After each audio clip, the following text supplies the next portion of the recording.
Welcome to UCanBeHealthier TV channel. I'm your host, Doctor Mamata Chithriki, and today we're going to delve into diets. So what's the best diet for life? A Mediterranean diet remains one of the gold standards for living longer and healthier. This pattern is characterized by a high intake of fruits and vegetables, whole grains, pulses, healthful fats from nuts, olive oil and avocado, and herbs and spices. It includes seafood a few times a week. The Mediterranean diet focuses on quality rather than a single nutrient or food group.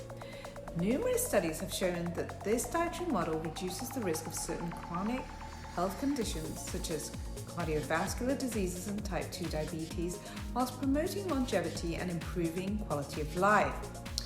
Two additional excellent diet plans include the DASH diet, which stands for Dietary Approaches to Stop Hypertension, a flexible, balanced and heart-healthy eating plan, and the flexitarian diet, which is a marriage of two concepts, flexible and vegetarian, also known as a semi-vegetarian diet. The Best Life diet is a 3-phase diet, an exercise plan developed by exercise physiologist and certified trainer Bob Greene, who worked closely with Oprah Winfrey for years. The Best Life diet emphasizes gradual lifestyle changes to encourage long-term weight maintenance. Some brand name foods carry a Best Life seal of approval. Phase 1 lasts approximately 4 weeks and includes generalized eating and exercise guidelines. Food is limited to 3 meals and 1 snack daily and should only be eaten until slightly full. Each meal should be consumed with a multivitamin, omega-3 and calcium supplement. Individuals should avoid alcohol and eat less than 2 hours before bed. Phase 1 is only completed once an individual loses at least 4 pounds. Phase 2 involves the elimination of foods such as soda, trans fats, fried foods, products made of white flour, regular pasta and high-fat dairy. Some of these foods may be substituted with low-fat and whole grain versions. In addition, individuals are instructed to exercise more frequently. Phase 2 lasts at least 4 weeks and ends when the individual achieves the target weight. Phase 3 is intended to last indefinitely and involves continuing healthier eating habits and regular physical activity to maintain the target weight. The Best Life diet focuses on psychological analysis to examine individuals' eating motivations and associations with food. The creator states that individuals who are not fully aware of their psychological associations with eating are less likely to succeed in following the diet. This analysis is intended to examine perceived weight problems, motivations to lose weight, and reasons that weight loss has yet to be maintained in the past. Theoretically, this analysis and a gradual transition to healthier eating rituals and behaviors would help individuals to achieve and maintain weight loss. What are the pros and cons of a diet? Quick weight loss can be inspiring, but increases your risk of health conditions, including gallstones, fatigue, and malnutrition. Conversely, losing weight slowly and keeping it off for years can decrease your risk of several conditions like high blood pressure, heart disease, diabetes, and cancer. So let's look at some examples of pros and cons. For example, for the ketogenic diet, keto. The keto diet is based on very low carbs, high fat, and moderate protein. The claim is that this diet will cause your body to go into ketosis, or burning fat for fuel, producing ketones. These are substances your body produces when your cells don't get enough glucose, and this is meant to lead to better health outcomes. Pros: some people may lose weight at the beginning, part of which may be due to cutting calories and avoiding sugary and highly processed foods, rather than the process of ketosis, and people often regain the weight loss when they stop following the keto diet to the letter.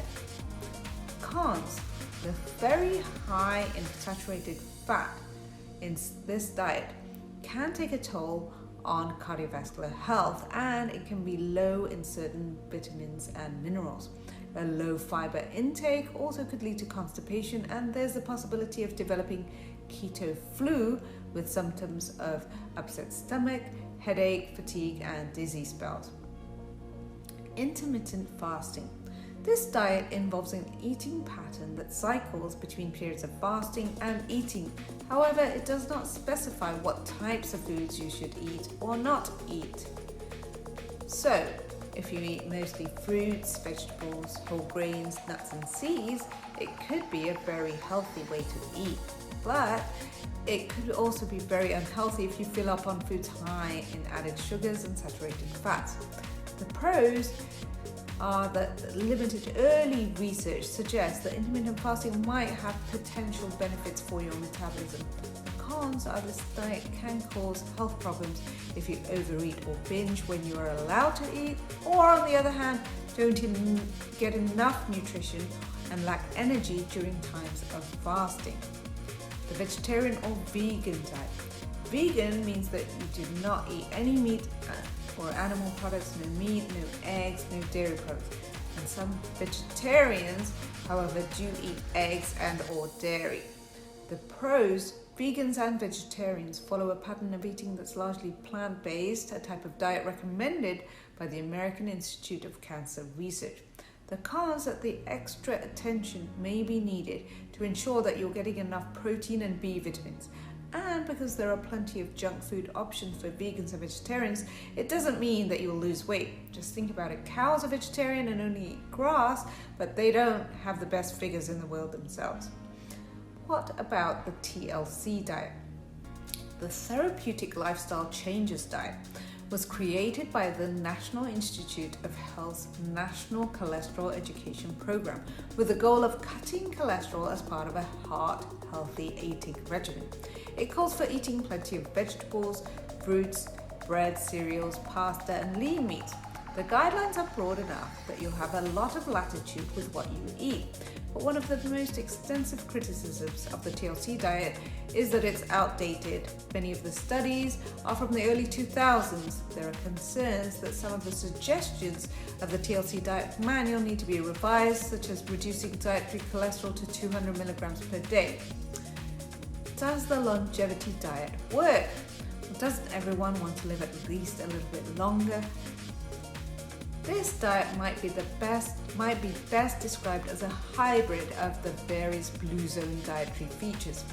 Plant predominant, relatively low protein, very little animal foods with emphasis on fatty fish and seafood, coupled with mimicry of fasting by limiting the timing and quantity of food intake, explains David Katz, MD, the president of True Health Initiative and the founding director of the Prevention Research Center at Yale University. The blue zones are regions around the world that are considered longevity hotspots where many people live well into their 100s. The longevity diet calls for ample vegetables, legumes, and whole grains, fish, olive oil, and other healthy foods. You'll also eat within 12 hours of your day and adopt a 5-day fasting mimicking strict vegan diet a few times in the year. Research shows that individuals can boost life expectancy by 3 to 13 years by replacing the Western diet of red meat and processed foods with more nutrient-rich foods, including vegetables, fruits, legumes, whole grains, and nuts. Katz adds the caveat that the only evidence in direct support of longevity per se is observation of the links between dietary intake patterns and longevity in populations such as the blue zones. What are foods to avoid to live longer? Consuming excessive amounts of foods high in added sugars and refined carbohydrates such as white flour, foods high in saturated fat and trans fat, and frequent consumption of red and processed meats harm our health. Energy drinks, fast food, grilled meats, and foods with MSG are to be avoided. How can I reduce my stomach fat? Number 1, eat plenty of soluble fiber. Number 2, avoid foods that contain trans fat. Number 3, moderate your alcohol intake. Number 4, eat a high protein diet. Number 5, reduce your stress levels. Number 6, don't eat a lot of sugary foods. Number 7, do aerobic exercise, cardio. Number 8, cut back on carbs, especially refined carbs. Number 9, perform resistance training, like lift weights. Number 10, limit sugar-sweetened beverages. As you can see, many of these diets share common themes, so to get the best out, think eating plan, not a diet. Move away from processed foods We suggest fitness, nutrition, sleep, stress management, and social relationships based on the rigor of evidence-based recommendations and the potential for meaningful behavioral change. I hope this has been a brief introduction to diets, and I hope that this can help you to become the best and healthiest version of you. I'm your host, Dr. Mamata Chithriki. Don't forget to subscribe to UCanBeHealthier TV channel. I look forward to seeing you next time. Bye bye for now.